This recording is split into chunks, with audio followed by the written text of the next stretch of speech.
আপনারা জানেন যে আমাদের যে ঢাবির যে পুরাতন হলগুলো আছে 60-এর দশকের, এই হলগুলো অনেকটা পুরাতন এবং বিভিন্ন জায়গায় ফাটা রয়েছে এবং রুমের অনেক জায়গায় পলেস্টার হয়েছে, অনেক সময় নানা সময় রুমের শিক্ষার্থীরা আহত হয়েছে। আজকে জানেন আপনারা সকালে একটা বড় মাত্রার ভূমিকম্প হয়েছে বাংলাদেশে, এরকম সাধারণত ভূমিকম্প সাধারণত দেখা যায় না 5.7 মাত্রায় একটা ভূমিকম্পে। এতে মহসিন হল সহ সূর্যসেন হল, জিয়া হলের অনেক শিক্ষার্থীরা ভয়ে আতঙ্কে 3 তলা কেউ 2 তলা কেউ এমনকি 4 তলা থেকে মহসিনের একজন ছাত্র লাভ দিয়ে তার হাত পা দুইটাই ভেঙে ফেলছে, তার মাথায় অনেক ব্লাড বের হয়েছে এবং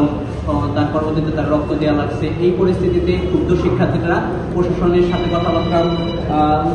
বলার চেষ্টা করছে এবং প্রশাসনের কাছে আমরা অনেক আগে থেকে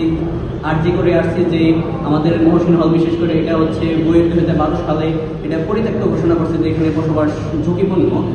তারপরও হল প্রশাসন যেমন কোনো গুরুত্বের সাথে এটা দেখে নাই এবং প্রশাসন সবসময় আমাদের একরকম মূলা ঝুলাই রাখছে যে আমরা এই যে বিল্ডিংয়ে কার্যক্রম শুরু করবো নতুন ভালো কি মন্দ, কিন্তু আমরা তেমন কোনো আর কি ফলপ্রসূ পদক্ষেপ বা দেখতে পারিনি, যার কারণে আজকে এই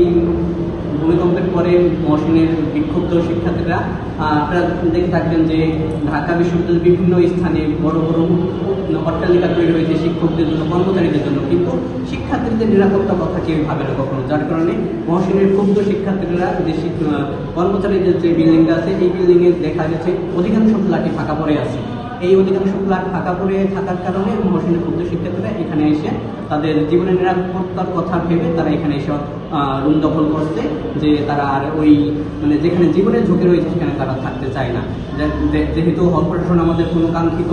মানে আশ্বাস দিতে পারে না বা কাঙ্ক্ষিত কোনো পদক্ষেপ নিতে পারে না, যার কারণে শিক্ষার্থীরা একরকম বাধ্য হয়ে আজকে এখানে এই কর্মচারীদের বিল্ডিং দখল করতে বাধ্য হয়েছে।